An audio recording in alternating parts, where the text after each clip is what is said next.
Pak Handoko atau saya Pak Handoko? Maka Pak terkait dengan psikologis pendidikan itu. Ya, yang bisa kita lakukan pertama tentunya kita bisa melakukan gamifikasi ya. Jadi kita bagaimana kita mengimplementasi suasana game ya. Gamifikasi itu bagaimana kita aturan-aturan kan kalau kita main game ada game rule-nya ya.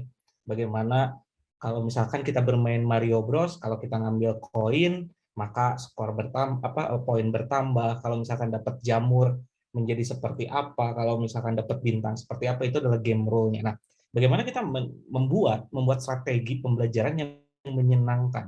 Nah, tentunya nanti dalam implementasinya kita tentu harus merancang dulu. Nah, di sini mungkin mirip dengan yang dilakukan dengan DGBL. Jadi tentunya nanti orang yang merancang gamifikasi ini akan melakukan analisis dulu, melakukan pendekatan dulu, mungkin sekarang namanya design thinking ya.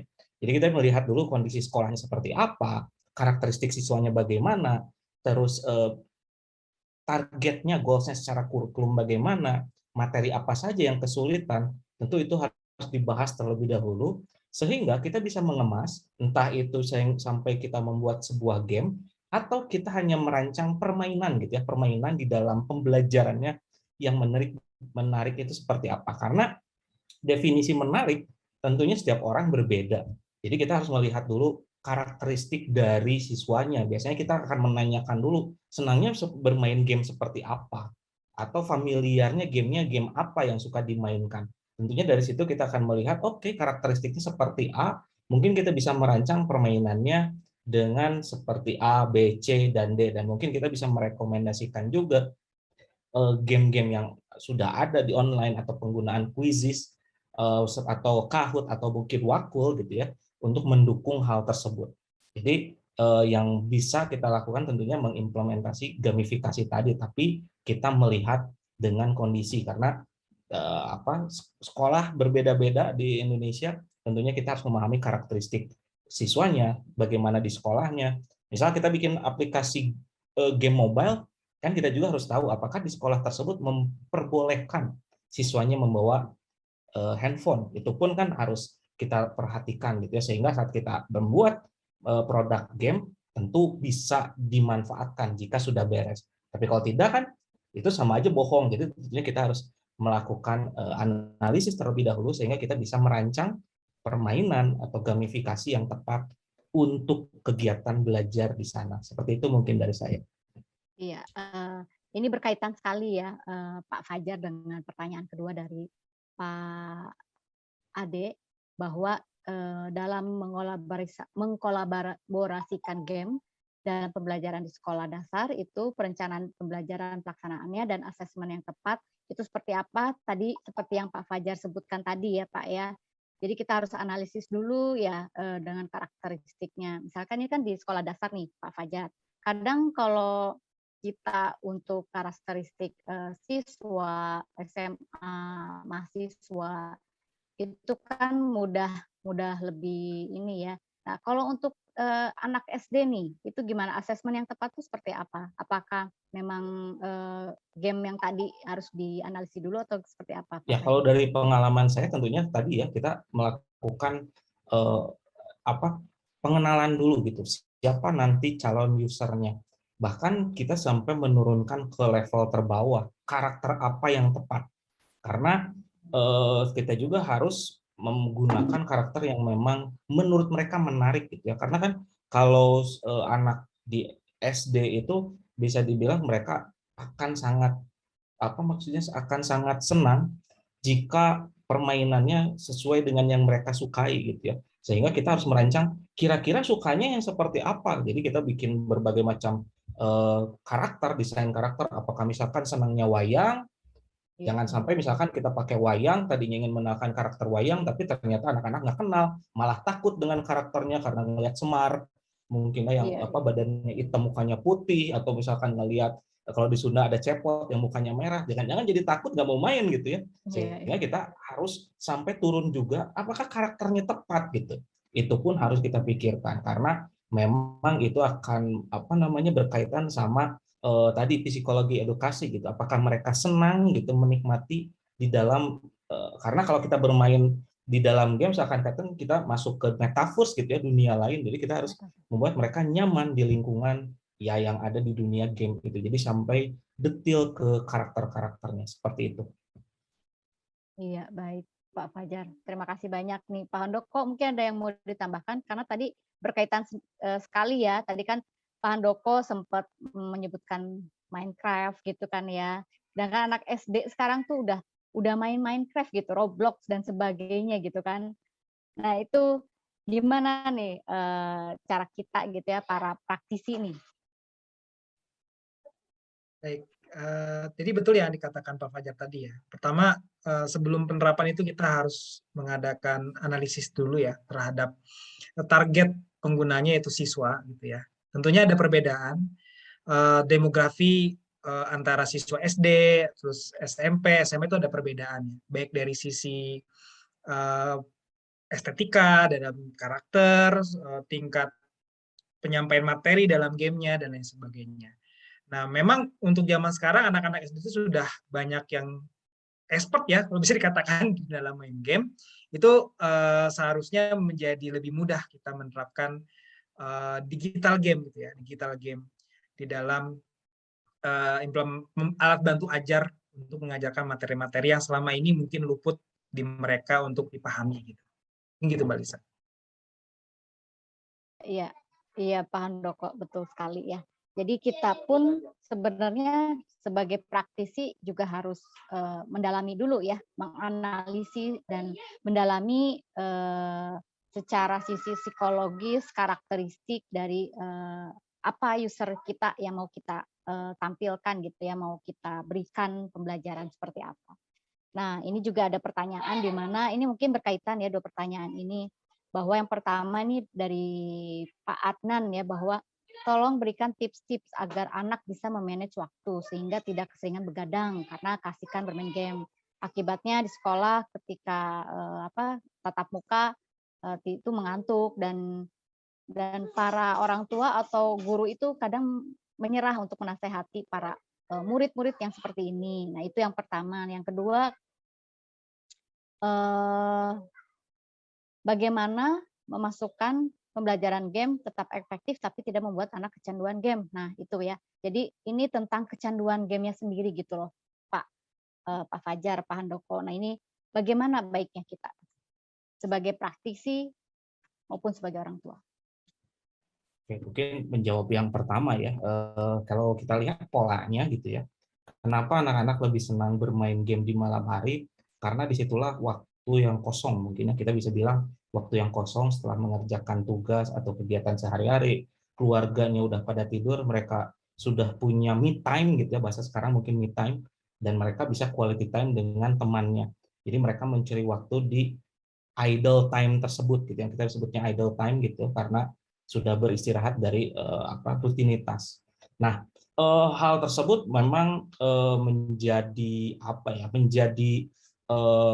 penilaian juga bahwa game addiction ini salah satu yang bisa dibilang sampai pernah dikategorikan seperti narkoba ya. Makanya kita coba arahkan kenapa gamenya tidak dibuat di dalam dunia pendidikan, sehingga kita bisa memberikan waktu bermain anak-anak karena bermain sambil belajar, maka waktu bermainnya pun bukan di idle time gitu ya, tapi di waktu ya kalau misalkan pulang sekolah bukan lagi nanyain kenapa kamu nggak ngerjain PR, pasti anak sekarang jawabnya kan tadi udah belajar di sekolah ngapain lagi ngerjain PR, karena capek di sekolah juga berapa jam kan, anak-anak zaman sekarang mayoritas kayak gitu. Tapi kan kalau misalkan sudah dibungkus game mungkin pertanyaan berbeda, kok kamu nggak main game, padahal main gamenya adalah yang berbentuk pembelajaran tersebut dan dilakukan tanpa mencuri waktu idle time gitu, yang mungkin kalau di waktu biasa mereka bakal ditegur, dimarahi orang tuanya. Jadi hal tersebut tentunya dari kebiasaan habit dari yang tadinya mencuri waktu, yang tadinya main jam 9 sampai jam 10 terus berkelanjutan sampai mungkin nggak tidur. Bahkan mahasiswa saya pun suka ada yang main game waktu jam tidurnya itu adalah patokannya azan subuh gitu ya. Kalau udah azan subuh berarti waktunya tidur, main gamenya beres baru tidur. Nah, hal yang lain tentunya adalah yang misalkan kita berkaitan dengan pertanyaan berikutnya, bagaimana tidak membuat anak kecanduan game. Mungkin ini akan lebih tepat juga berkaitan sama psikologi ya. Jadi sebenarnya kita bisa balikkan kembali ke keluarga juga mungkin. Jadi bagaimana keluarganya bisa berkomunikasi, mengengage tadi, karena memang challenge-nya adalah kalau anak generasi Z ya kita harus satu frekuensi ya dengan mereka gitu, sehingga mereka ngobrol tuh kita kasih masukan pun mereka akan merasa diterima. Nah mungkin itu pun bisa ya kalau kita berdasarkan psikologi itu bisa menjadi pendekatan sehingga mereka bisa meluangkan waktunya yang tadinya me time dan quality time-nya sama temannya, tapi sekarang quality time-nya itu kan sama keluarga dan orang tua, sehingga mereka lepas dari gadget. Tapi jangan juga jangan juga sampai terjadi seperti orang tuanya bilang kamu jangan main gadget aja, tapi orang tuanya pun di rumah sambil makan buka handphone, sambil nonton TV ketawa-ketawa chatting. Kita meminta anak kita, kamu jangan main handphone aja, tapi kita tidak bisa memberikan contoh gitu ya, karena seperti yang tadi dijelaskan Gen Z itu akan mengingat apa yang dia lihat, bukan yang didengar. Jadi kayak orang tua, kamu jangan ngerokok, tapi bapaknya sendiri ngerokok, itu kan sesuatu yang bagi mereka kontradiktif. Itu katanya nggak boleh, tapi sebenarnya ngerokok ya tetap aja pasti diikuti. Makanya salah satu cara secara psikologis yang mungkin bisa dilakukan memang pendekatan dari orang tua, keluarganya pun harus bisa masuk gitu ya, harus bisa masuk ke dunia generasi Z ini sehingga nanti ngobrolnya nyambung, nanti bisa satu frekuensi sehingga anak nyaman ngobrol dengan keluarganya dibandingkan bermain game melalui gadget. Dan tentunya kita juga harus membiasakan kalau di rumah ya jangan handphone supaya tidak memberikan contoh kepada anak-anak. Itu yang mungkin bisa saya sampaikan mungkin ya untuk faktor ini ya, karena banyak sekali maksudnya sebab-sebab ya sebab-sebab dari anak-anak kecanduan game ini, tapi mayoritas memang bisa dibilang ya karena mereka harus satu frekuensi baru ngeh gitu, baru mereka nyaman, dan itu yang memang sulit kita lakukan gitu karena kita harus mengetahui dunia mereka seperti apa. Itu sih kalau dari saya. Oke, terima kasih banyak Pak Fajar. Nah, ini ada pertanyaan juga yang berkaitan bahwa game yang berhubungan pembelajaran tapi tidak membuat anak-anak kecanduan. Nah, itu contohnya seperti apa mungkin ya? Jadi game apa gitu yang bisa bikin anak-anak tidak kecanduan tapi berhubungan dengan pembelajaran? Mungkin Pak Handoko itu yang bisa berikan contoh. Baik, Silakan mungkin Pak izin Handoko. menjawab. Tapi kalau boleh saya ingin memberikan komentar juga terhadap pertanyaan tadi ya, yang sampai main game sampai malam ya. Kalau boleh Bu Lisa. Jadi kalau menurut saya kan kita ini sedang bertarung ya, merebut hati anak. Gitu. Dan kita harus akui bahwa edukasinya kalah gitu sama game. Kalau memang anak tersebut sudah cinta sama sebuah materi pembelajaran, misalkan dia sangat cinta sekali sama materi bahasa Indonesia gitu ya. Lebih baik dia nggak main game kan? Karena saya ingin bangun pagi biar belajar bahasa Indonesianya itu plang gitu ya. Atau dia cinta sama materi fisika gitu. Dia sangat suka dengan gurunya dan suka materinya, maka dia nggak akan bergadang gitu. Dan kalau dia bergadang berarti ya materi tersebut mereka dia sudah pasrah, ya udah saya tidak punya kepentingan belajar materi itu. Nah, ini yang ingin kita harus obati bareng-bareng. Karena kita harus sebut hatinya lagi terhadap ilmu pengetahuan. Terus terkait dengan kecanduan. Jadi teman-teman sekalian, game itu bisa candu karena memang dimasukkan unsur candu di dalamnya. Jadi kalau misalkan teman-teman itu kecanduan main game, karena memang oleh game designer atau orang yang merancang game itu, dimasukkan efek-efek psikologis tertentu yang menimbulkan efek dopamin yang sangat berlebihan, sehingga dalam bentuk fitur-fitur game yang membuat itu nggak bisa berhenti. Itu memang dirancang seperti itu. Jadi kalau misalkan game edukasi, itu sangat jarang gitu ya. Bahkan saya sudah pernah mendengar ada anak meninggal karena bergadang main game edukasi, itu nggak ada. Nggak ada. Karena apa? Karena game edukasi memang tidak dimasukkan efek candu, hanya efek motivasional saja gitu yang dimasukkan sana secukupnya. Itu memang didasari oleh niat baik para pengembang game edukasi sendiri. Jadi kalau misalkan teman-teman main game kok nyandu gitu ya, nggak bisa berhenti, itu karena memang dirancangnya dari sana seperti itu. Dan game edukasi, setahu yang sepemahaman kami itu memang dirancang cukup untuk memotivasi hingga menyelesaikan, tapi tidak sampai bikin candu. Gitu.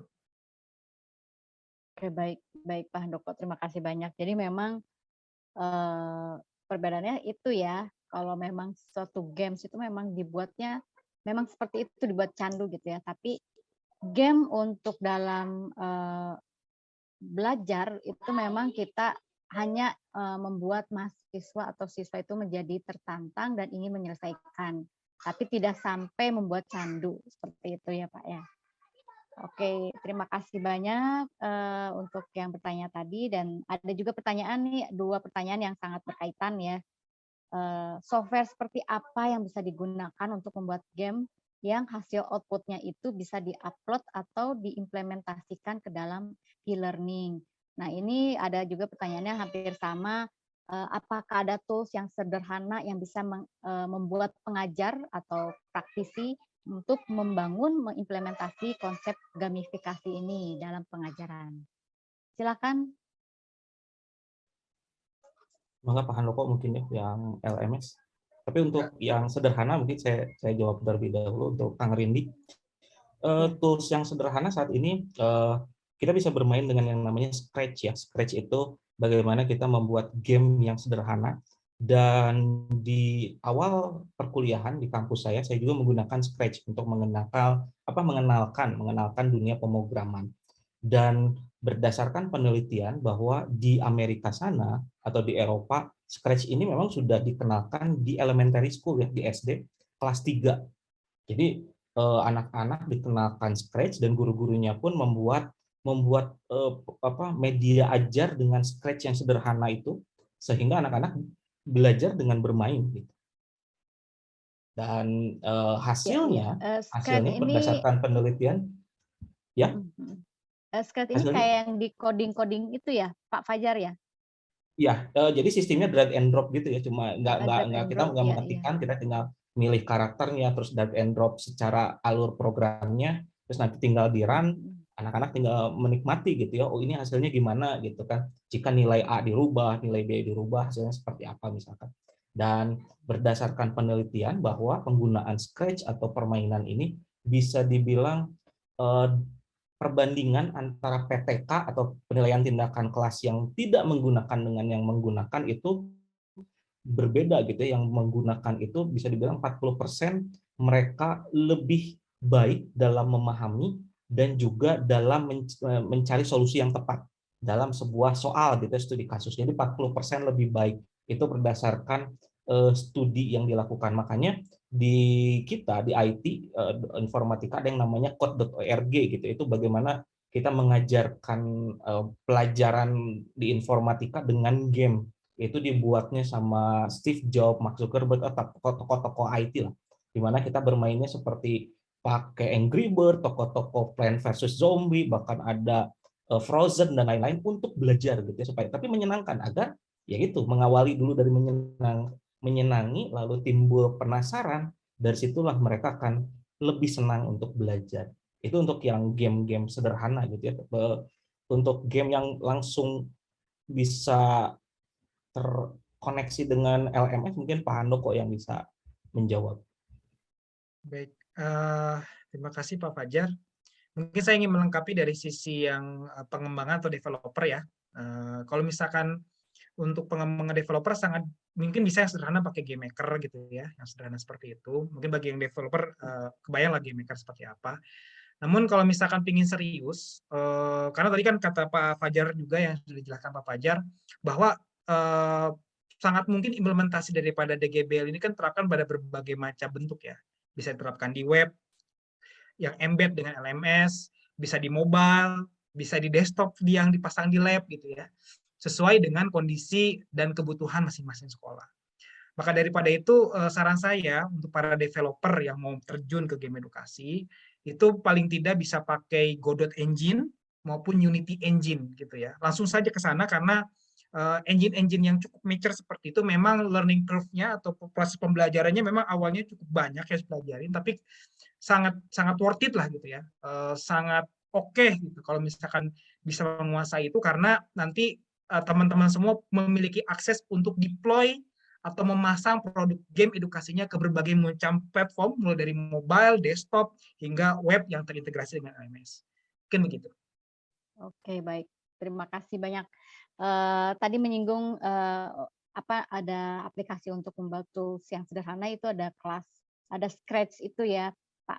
Di mana Wakol Academy kita juga ada kelas Scratch. Jadi kalau misalkan di sini para peserta ingin seperti apa sih gitu ya tools-nya gitu ya yang mudah untuk dalam pengaplikasian dalam pembelajaran, tinggal masuk ke Wakol Academy, itu kita ada kelas Scratch dan, para peserta bisa melihat seperti apa toolsnya gitu.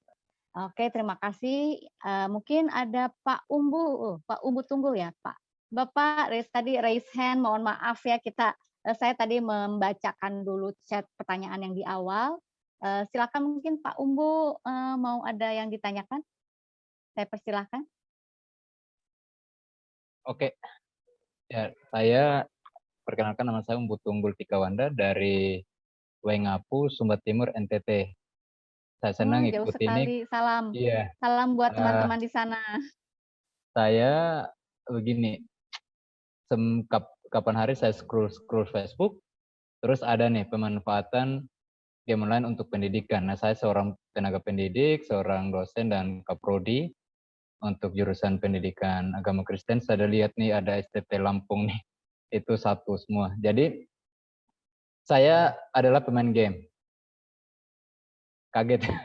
Tadi saya minta maaf off kamera karena saya lagi sementara kuliah double pakai device laptop. Jadi kebetulan ada ambil S3 juga pendidikan. Tapi saya ikuti terus. Tadi kebetulan Ibu Lista menyampaikan bagaimana mengatasi kecanduan game online. Nah, saya juga pernah penasaran karena saya kehilangan anak-anak teman-teman saya yang masih muda, mahasiswa saya masih muda, hanya gara-gara game online seperti PUBG, Mobile Legends, Free Fire, dulu kan Clash of Titans itu. Saya sebenarnya tidak terlalu simpatik, dulu pencinta game dari dulu. Cuma akhirnya demi pendidikan, saya lihat anak-anak kita karakternya jadi rusak di online, game online. Jadi tadi waktu apa yang disampaikan tentang game-game yang untuk membantu pendidikan, untuk mengasah otak anak kita, memang banyak. Tapi tidak menjadi suatu game yang menjadi favorit. Nah, itu perlu dipikir. Nah, akhirnya saya terjun, ada apa dengan game? Ada apa dengan game? Saya main game, saya diajak, udah kalian buat apa sih main game? Saya main game PUBG, main Free Fire, main Mobile Legends, punya akun semua. Dan saya tier, kalau mau bilang game online pasti tidak ada yang percaya kalau tier saya ace sekarang. Tapi ada pendidikan yang saya mau tanamkan. Toxic itu gila. Karena streamer-streamer di secara online itu lihat cara berpakaian mereka, terus kata-kata umpatan yang mereka kasih keluar, itu merusak anak-anak kita sekarang. Jadi ketika saya masuk game PUBG, saya bentuk klan sendiri, saya rekrut anggota, saya didik. Jadi kalau kami main itu berempat, dan ada grup WA-nya, saya didik. Persyaratan tidak boleh toksik. Kedua, kecanduan itu kadang ada persaingan. Anak-anak kita sekarang mau menunjukkan pretisi diri, siapa nih yang lebih unggul. Kalau dia nggak punya, istilahnya KD bagus, tapi yang sedikit ini dia punya skin bagus, punya suite yang bagus, itu habis uang gila-gilaan. Nah, saya menyambung apa yang disampaikan Pak Handoko tadi. Benar, kadang ketika anak-anak kita pada gabut, itu nggak bisa ngapa-ngapain. Mau scrolling Facebook bosan, lihat video Instagram bosan, dan sebagainya bosan gitu kan. Akhirnya di game. Di game temannya nggak main bisa random. Ketemu teman baru. Nah itu yang membuat mereka candu. Dan saya nyaris masuk ke dunia candu itu. Sampai kecanduan gitu. Akhirnya saya orang berkeluarga, punya istri, punya anak. Tapi saya sebagai seorang pendidik, saya didik diri saya sendiri. Akhirnya ketika saya bermain, pertama mereka canggung. Akhirnya saya perkenalkan diri, kerja di mana gitu kan. Saya seorang dosen, kaget gitu. Selain dosen apa? Kerja apa lagi? Saya pendeta kok. Wih kaget lagi, kok pendeta? Terus saya jelaskan, udah berkeluar? Udah. Punya anak? Udah. Mereka tanya, kok kamu tidak asik main game? Kenapa? Kerja terbengkalai? Enggak. Saya bilang waktu kita 24 jam. 24 jam. 8 jam untuk tidur, 8 jam untuk kerja, 8 jam untuk fun-fun. Fun-fun itu termasuk untuk saya duduk dan keluarga sambil jaga anak saya juga main game itu tadi, yang game edukasi, cocok-cocokin wajah, ini hidung, itu di HP-nya saya tidak masukin, bukan apa ya, saya tidak masukin kartu, tidak hidupin datanya. Itu saya buat offline, terus video-video lagu-lagu di situ itu 5 bebek kecil itu saya buat terbatas, kalau dia bosan saya buat terbatas supaya dia bisa tinggalin HP-nya. Jadi kalau anak-anak kan cepat bosan nih.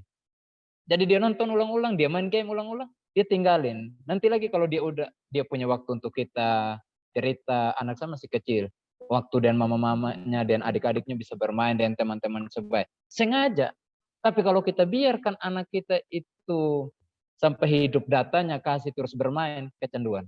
Itu dari kecil saya sudah lihat anak yang kecanduan game. Nah, saya bilang ke istri tidak boleh. Jangan biarkan datanya aktif. Nanti dia akan cari terus di YouTube. YouTube ini tanpa batas. Kalau nonton video aja, itu baru nonton video. Sama juga dengan game. Jangan biarkan dari kecil sebelum dia tahu apa-apa. Nah, saya waktu cerita ke teman-teman, terus kakak kenapa nggak terbengkalai? Saya cerita. Saya atur waktu. Paling saya main game. Kalau PUBG itu ada aturan semestinya 6 jam itu 18 tahun ke bawah 6 jam stop. Tapi mereka tetap bisa ubah settingannya. Akhirnya saya bilang saya atur. Nah, kalau dalam bermain itu saya nasihatin karakter mereka, pertama tidak boleh bacot yang tidak bagus, menggunakan kata tidak bagus. Saya sengaja masuk game ini jujur ya, untuk mendidik karakter anak-anak di dalam. Bahkan saya pengen jadi streamer sebenarnya, tapi saya tidak mau dalam profesi saya orang tertawain. Orang kan tidak paham, pendeta kok jadi streamer, dosen kok jadi streamer gitu kan. Tapi saya tidak mau, jadi saya main dulu dan skup terbatas. Sengaja saya ikut ini, saya mau tulis satu artikel jurnal tentang mengatasi kecanduan game online. Saya lagi tulis itu, lagi godok itu. Dan sekarang masih main tapi jarang. Tapi saya sudah punya anak didikan lagi. Mereka bikin klan baru lagi. Anak didikan pisah dari saya, tapi dengan manajemen ini. Jadi mereka tetap punya waktu dan orang tua. Ayo, nanti di grup WA-nya itu mereka nasihat. Ayo, sore ya saya lagi belajar. Terus kalau main game itu biar sibuk. Sekarang, gimana nih ujian tengah semester ini? Udah belajar loh? Belum. Waktu belajar ada masukan-masukan dari kelompok-kelompok. Kenapa? Karena anak-anak itu di game itu ada yang menerima. Kenapa anak kita kecanduan game online yang remaja ke atas? Karena di sana mereka bertemu dengan komunitas baru dan mereka nyaman di situ. Nah, coba bayangkan kalau keluarga tidak punya waktu dengan mereka. Itu sama dengan dulu, belum ada game online, anak itu lebih pilih nongkrong di deker sama teman-teman, tinggalin pekerjaan cuci piring di rumah, atau main bola kaki. Itu sama juga dulu kita cari. Sekarang anak kita tidak keluar dari kamar. Kalau dulu mereka keluar dari rumah, main bola kaki di tanah lapang dan sebagainya, sampai habis main bola kaki sampai malam, masih duduk nongkrong. Sama juga kecanduan kan? Kecanduan sebenarnya kalau kita mau bicara itu permainan juga. Tapi sebenarnya bukan permainannya, permainan capek kok. Main game online capek, mata kita capek juga. Cuma pasti mereka paksa. Saya juga rasa. Saya rasa. Jadi saya punya pengalaman. Sengaja memang saya ikut ini. Saya mau memperkaya diri untuk ini. Mengatasi kecanduan. Karena kita tidak bisa menyelamatkan mereka kalau tidak paham gitu. Jadi paham dunianya dulu. Iya, terima kasih. Baru kita punya alasan untuk kita kasih. Mungkin itu saja, Bu. Betul. Terima kasih banyak Pak Umbu. Saya juga tidak menyangka ya ternyata Pak Umbu dengan berbagai profesinya juga ternyata seorang gamers gitu ya, dan bisa menyelami bahwa seorang pendidik juga kita perlu tahu dulu ya seperti apa ini. Pak Fajar kan juga seorang dosen ya Pak Fajar ya. Jadi apakah Pak Fajar juga seorang gamers nih? Saya jadi penasaran nih. Ya, dulu gamers juga saya. Mungkin sama kayak Pak Umbu main PUBG kayak gitu ya, karena seperti yang tadi saya jelaskan, memang generasi Z itu kan generasi komunitas. Jadi salah satu saya mendekatkan dengan mahasiswa saya itu mabar, ayo mabar. Tapi sambil main game tuh kita ngobrolin, itu tugas udah belum dikerjain gitu kan, sambil sedikit bercanda dan lain-lain. Tapi tadi ya terima kasih juga ya Pak Umbu sudah sharing ya pengalamannya, memberikan insight baru juga ke kami gitu. Tapi memang itu yang terjadi, karena seperti yang tadi dijelaskan, memang generasi Z itu komunitas gitu. Jadi kita harus masuk ke sana, dan dari dalam situlah kita bisa memperbaikinya seperti yang dilakukan Pak Umbu tadi. Iya Pak Fajar, terima kasih. Pak Handoko ada tambahan sedikit? Ya, terima kasih Pak Umbu, insight-nya ya. Sungguh tugas yang mulia ya. Jadi kita memang harus ikut berkontribusi untuk menyelamatkan anak bangsa. Namun satu hal yang perlu kita sadari bahwa ini memang meluas Pak Umbu. Dan berbeda dengan kita yang sudah berumur dan punya keluarga, anak-anak kita yang masih umur belasan itu tidak punya kemampuan untuk mengontrol dirinya sendiri gitu. Itu yang harus ada kajian khusus memang gitu ya. Dan game edukasi memang salah satu fungsinya adalah mengalihkan itu gitu. Jadi bisa dibayangkan ini ada komik, ini ada buku paket pelajaran. Komik mengasihkan, mungkin ke arah sana, tapi buku mata pelajarannya ini kita ubah jadi komik pelajaran, dan tugas kita adalah sebagai di bidang ini ya, saya itu adalah memperbanyak komik pelajaran itu untuk menyaingi komik-komik yang hiburan gitu, sehingga orang itu baca komik tetapi sebenarnya dia belajar. Mungkin begitu.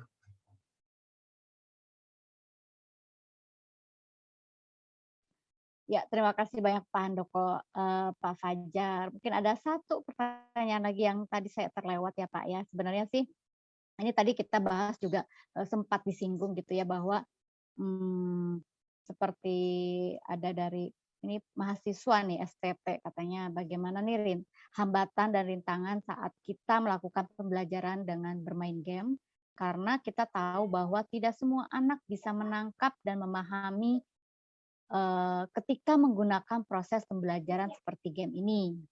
Nah, yang kedua, bagaimana kita sebagai pendidik menggunakan model pembelajaran seperti ini di lingkungan yang belum mempunyai sarana prasarana untuk mendukung model pembelajaran tersebut. Dan yang ketiga, apakah pembelajaran ini bisa digunakan di semua jenjang gitu. Ya, itu mungkin pertanyaan terakhir, tapi ada 3 pertanyaannya lumayan ya Pak Handoko, Pak Fajar. Silakan Pak. Baik. Maka Pak Fajar? Mungkin di Pak Handoko ya, karena itu lebih ke DGBL ya Pak ya, pertanyaan-pertanyaannya. Pertama itu apa ya? Bagi saya kan, ya satu-satu. Pertanyaan itu hambatan dan rintangan saat melakukan pembelajaran dengan bermain game, karena nggak semua anak nih bisa menangkap dan memahami proses pembelajaran game seperti ini gitu. Apa hambatan dan rintangan? Sebenarnya hambatan yang paling utama itu adalah belum align-nya game itu dengan proses pendidikan di kelas.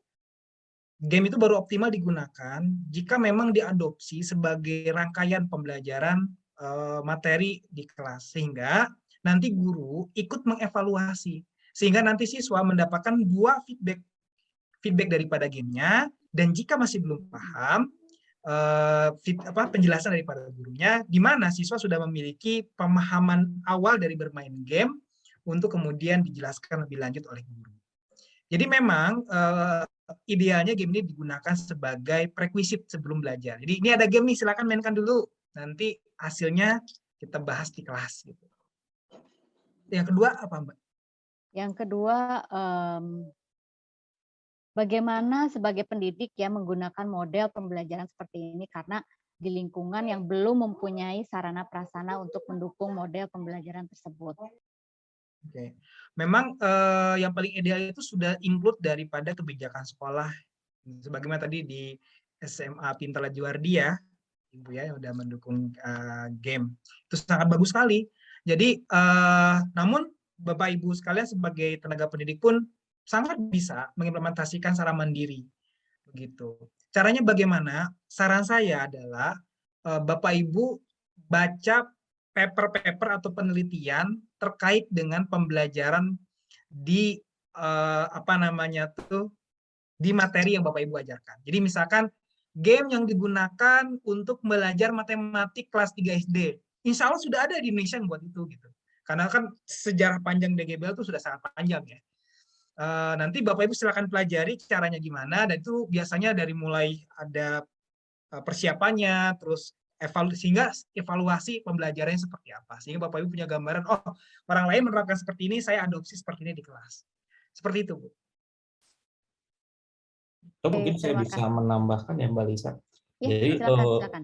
konsep gamifikasi ini kan tidak selalu harus menggunakan teknologi yang elektronik gitu ya. Jadi contohnya yang di computational thinking yang saya ajarkan, jadi bisa saja misal kita mau mengajarkan materi biologi, di mana di sana kita akan mengenalkan organ-organ tubuh, tapi kita ingin bermain dengan permainan. Kan bisa saja kita menyediakan gambar, misalkan di sebuah kertas kartun besar, lalu kita bikin organ-organ tubuhnya dengan plastik mika gitu ya. Dan nanti kita bisa meminta anak-anak itu untuk bermain, coba susun posisinya dengan benar gitu kan, dengan menggunakan plastik mika itu. Otomatis itu kan seperti layaknya kita berinteraksi dengan game mobile ya, hanya saja medianya kita menggunakan kertas dengan plastik-plastik mika dengan konsep genre puzzle gitu ya. Dan nanti siapa yang duluan berani ke depan itu akan dapat poin, dapat misalkan dapat hadiah, nanti dapat pulpen atau apapun itu ya, mungkin itu bisa dipikirkan. Tapi dengan teknologi seadanya, misalkan dengan kertas, plastik mika, itu pun bisa. Yang penting memang kita perlu eksplor, dan ya mau nggak mau kita harus menuntut diri kita sebagai pengajar kreatif ya. Itu yang tidak mudah memang. Tapi tadi seperti yang disampaikan sama Pak Handoko, kita bisa melihat juga apa yang dilakukan oleh kampus lain. Mungkin ada yang namanya computer science for high school ya, mungkin bisa saya sharing. Ini adalah kegiatan yang dilakukan oleh Google, di mana mereka meminta guru-guru untuk melakukan gamifikasi di sekolah-sekolahnya, dan di situ kita bisa belajar gitu ya, di kampus atau di sekolah-sekolah di luar negeri itu sudah seperti apa, dan kita juga bisa mengimplementasikan itu di sekolah kita tanpa harus terpaku dengan gadget gitu. Itu kata kuncinya, kita tidak harus punya komputer atau laptop, tapi dengan media tadi kertas, plastik mika, kita bisa membuat permainan-permainan yang mendukung gitu ya, mendukung pembelajaran. Mungkin seperti itu tambahan dari saya. Iya, terima kasih Pak Fajar. Ya, betul sekali ya. Jadi kita memang mengkondisikan juga ya dari kondisinya mau seperti apa, kita bisa kreatif dengan tools atau alat-alat yang ada juga gitu ya Pak Fajar.